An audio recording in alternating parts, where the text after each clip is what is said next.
Students अभी second topic जो है हमारा, जिसे हम कहेंगे जड़त्व, इंग्लिश में इसको बोलते हैं इनर्शिया। तो इनर्शिया देखिए क्या होता है, अभी इंग्लिश में तो नहीं जानना है हमें, हिंदी में जान लेना है। देखिए बल के कारण पिंड की स्थिति का बदलना हमने देखा है। बल के बिना पदार्थों की पिंड की गति जिस अवस्था में है उस स्थिति में रहने प्रवृत्ति को हम प्रवृत्ति दिखाते हैं। अभी देखिए कुछ ऐसी स्थिति होती है ना कि बल के बिना भी कुछ ना कुछ उसमें बदलाव हमको दिखाई देता है। ठीक है, तो वो देखिए क्या है, कृति वहाँ पे बताई गई है। देखिए कांच के गिलास में पोस्कार रखना है, उस पर 5 रुपये का सिक्का रखो। अब पोस्कार हाथ की उंगली की सहायता से तेज से टक्कर मारो, सिक्का सीधा देखिए गिलास में गिरता है। तो क्या यह देखा है? देखिए ये तो मतलब ये कांच के गिलास पर पोस्कार रखे, उस पर 5 रुपये का सिक्का रखे, पोस्कार को हाथ की उंगली की सहायता से टक्कर मार लेना है, तो सीधा सिक्का जो है सीधा क्या हो जाएगा, नीचे गिर जाएगा।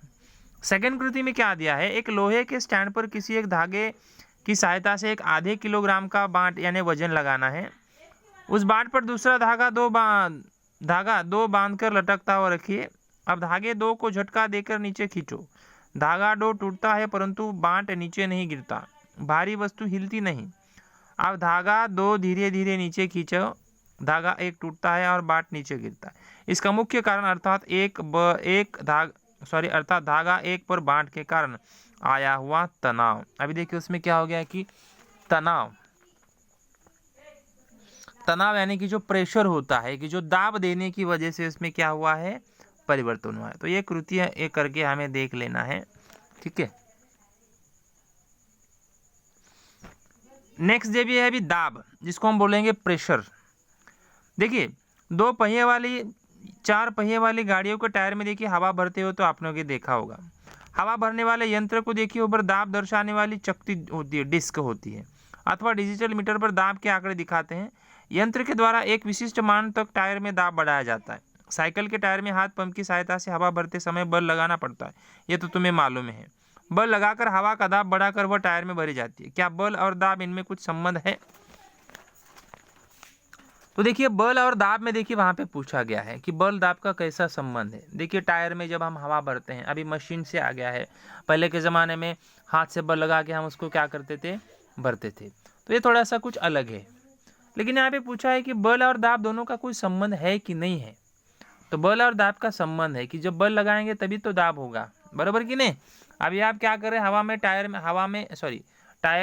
टायर में आप क्या करें, हवा भर रहे हैं, तो जब आप दाब मतलब बल लगाएंगे तब जाके दाब जो है प्रेशर वो टायर में आ जाएगा, बराबर कि नहीं। तो सीधा सीधा वहां पे डायरेक्ट उनका दोनों का संबंध है। कृति है, देखिए कृति है, कृति को नहीं पढ़ते हैं, चलिए बाजू में जाते हैं। इसे सदैव में ध्यान में रखना है आपको। क्या है सदैव ध्यान में रखने वाली बात, कि पिंड की है उस गति की स्थिति में रहने की प्रवृत्ति को उसका जड़त्व कहते हैं। देखिए जो पिंड होता है ना, उसकी गति की स्थिति में, जो भी उसको गति है, तो उसकी गति में स्थित रहने की प्रक्रिया को क्या कहेंगे हम लोग, जड़त्व कहते हैं, यानी इनर्शिया। इसलिए बाह्य बल प्रयुक्त न होने पर स्थिर अवस्था वाली वस्तु स्थिर रहती है तथा गतिशील अवस्था वाली वस्तु गतिशील होती है। मतलब बिना बल, मतलब उसमें बल का कोई प्रभाव नहीं होता है। अगर वो स्थिर है तो स्थिर रहेगी, अगर वो गतिशील है तो गतिशील रहेगी, लेकिन इसमें बल का वहाँ पे कोई प्रभाव, वहाँ पे मतलब बल का यहाँ पे संबंध नहीं है। जड़त्व के प्रकार में देखिए पहला है विरामावस्था का जड़त्व। पिंड जिस स्वाभाविक गुणधर्म के कारण अपनी विरामावस्था में परिवर्तन नहीं कर सकता, उसे विरामावस्था का देखिए क्या कहा जाता है, जड़त्व कहा जाता है। मतलब विरामावस्था मतलब क्या है कि जो स्वाभाविक गुणधर्म है कि वो केवल स्थिर ही है, तो अपनी ऐसी विराम अवस्था में किसी भी प्रकार का वो परिवर्तन नहीं करता है, उसे जो है क्या कहा जाता है, विराम अवस्था का जड़त्व कहा जाता है। तो ये जड़त्व का पहला प्रकार हो गया। सेकंड देखिए गति का जड़त्व। पिंड जिस स्वाभाविक गुणधर्म के कारण अपनी गतिशील अवस्था में परिवर्तन नहीं कर सकता, उसे गति का जड़त्व कहते हैं। उदाहरण के लिए देखिए बिजली के घूमते हुए पंखे को बंद करने पर भी कुछ समय तक वो घूमता रहता है। बस के अचानक रुक जाने से बस में बैठे यात्री आगे की ओर फेंके जाते हैं। देखिए गति का जड़त्व क्या होता है कि जो पिंड जो आप उसकी स्वाभाविक अवस्था है, यानी कि मान लीजिए पिंड क्या है कि गतिशील अवस्था में है, अगर वो गतिशील अवस्था में है ना तो उसमें वो परिवर्तन नहीं करता है, यानी कि फैन जब आप चालू करते हैं ना, चालू करने के बाद बंद कीजिए, बंद करने के बाद में भी देखो बटन तो हम बंद करते हैं, लेकिन कुछ यानी कि 30 सेकेंड, 20 सेकेंड, 10 सेकेंड जो भी हो, फैन देखिए क्या होता है, घूमता रहता है। क्यों घूमता रहता है? क्योंकि उसका जो जड़त्व, उसकी जो स्वाभाविक अवस्था है, तो उसके गुणधर्म के कारण, उस अवस्था के कारण वो वहाँ पे घूमता रहता है, तो गति के कारण। तो वो क्या हो गया, उसका गति का जड़त्व। ये सेकेंड हो गया। थर्ड पॉइंट देखते हैं कि दिशा का जड़त्व। दिशा का जड़त्व में क्या है कि पिंड के जिस स्वाभाविक गुणधर्म के कारण वह अपने गति की दिशा में परिवर्तन नहीं कर सकता। अभी देखिए, जो पिंड होता है ना, वो बिल्कुल भी अपने गति की अवस्था में परिवर्तन नहीं करता है। तो उसे देखिए हम क्या कहेंगे। उदाहरण के लिए, वाहन सीधे सरल रेखा में गतिशील होने पर अचानक मुड़ने पर यात्री विपरीत दिशा में फेंके जाते हैं। देखिए, जिस प्रकार की उसकी गति है ना, वो उसी में रहता है, उसमें कोई परिवर्तन नहीं करता है।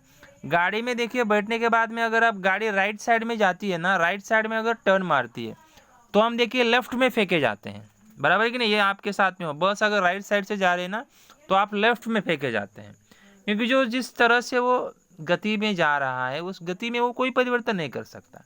राइट में जा रहा है तो राइट में आप नहीं जाएंगे, राइट में है तो लेफ्ट में जाएंगे, लेफ्ट में है तो राइट में जाएंगे। तो उस प्रकार का वो जड़त्व होता है, क्योंकि अपनी जो उसकी अवस्था होती है, उस अवस्था में वो किसी प्रकार का परिवर्तन नहीं करते हैं। तो बस उसी के कारण ये घटित होता है। इस तरह से देखिए, जड़त्व के प्रकार 3 होते हैं: विरामावस्था का जड़त्व, गति का जड़त्व और दिशा का जड़त्व। ऐसे उसके 3 प्रकार है। आगे चलते हैं। अब देखिए, इस प्रयोग से समझ में आया होगा कि सॉरी, ये तो प्रैक्टिकल वाला हो गया। नीचे देखिए, इकाई क्षेत्रफल लंबवत दिशा में प्रयुक्त होने वाले बल को दाब कहते हैं। सॉरी स्टूडेंट्स, देखिए, इकाई क्षेत्रफल लंबवत दिशा में, दिशा एक लंबवत है और उस दिशा की तरफ जो बल प्रयुक्त हो रहा है, उस बल को हम क्या कहेंगे? दाब, यानी कि प्रेशर। उसका सूत्र देखिए, दाब बराबर बल बटे जिस पर बल प्रयुक्त किया है वह क्षेत्रफल, ये सूत्र है। और दाब की इकाई देखिए क्या है, इकाई मीन्स उसको जो मापन किया जाता है, उसका किस तरह से मापन किया जाता है, ये सवाल हम करने वाले हैं, संख्यात्मक प्रश्न है, ठीक है। देखिए, एसआई प्रणाली में बल की इकाई न्यूटन है। देखिए, एसआई प्रणाली में बल की इकाई क्या है? न्यूटन है। ध्यान रखना है, बल आप 9th में भी पढ़ेंगे, 10th में भी पढ़ेंगे, तो बल की इकाई ध्यान में रखिएगा। एसआई प्रणाली में यूनिट उसका क्या रहेगा, इकाई क्या रहेगी? न्यूटन रहेगी। और क्षेत्रफल की इकाई मीटर वर्ग, और क्षेत्रफल अगर रहेगा तो मीटर वर्ग या वर्ग मीटर रहेगा, दोनों एक ही है, ठीक है। इसलिए दाब की इकाई क्या होगी? देखिए, न्यूटन पर मीटर स्क्वायर। इसको एक साथ मतलब देखिए क्या है, क्योंकि जो क्षेत्रफल और बल दोनों होते हैं, बल का न्यूटन है, क्षेत्रफल का मीटर स्क्वायर है, तो दोनों मिला के क्या हो जाएगा? न्यूटन मीटर पर स्क्वायर। इसे ही पास्कल कहते हैं। देखिए, पास्कल है वैज्ञानिक का नाम है। मौसम विज्ञान में देखिए, दाब की इकाई बार होती है। मौसम के हिसाब से अगर दाब को मापन किया जाता है, जैसे हवा का दाब, पानी का दाब, तो ये सब क्या होता है? बार। और एक बार बराबर देखिए क्या होता है? 10 का 5वां घात पास्कल। दाब यह देखिए अदिश राशि है। दाब यह कौन सी राशि है? अदिश राशि है, मतलब वो चेंज होता है। क्षेत्रफल में वृद्धि होने पर उसी बल का दाब देखिए कम होता है, और क्षेत्रफल कम होने पर भी उसी बल के दाब में देखिए वृद्धि होती है। ध्यान रखिए क्या चीज बताई गई है, क्षेत्रफल अगर बढ़ गया है तो दाब कम होगा, और क्षेत्रफल कम है तो दाब ज्यादा हो जाएगा, ठीक है, इस हिसाब से। उदाहरण देखिए, उदाहरण में ऊंट के पैर के तलवे फैले हुए होते हैं, जिसके कारण ऊंट का भार अधिक पृष्ठभाग पर पड़ता है और रेत पर पड़ने वाला दाब कम होता है। इसलिए ऊंट के पैर जमीन में धंसते नहीं तथा उसे चलना आसान होता है।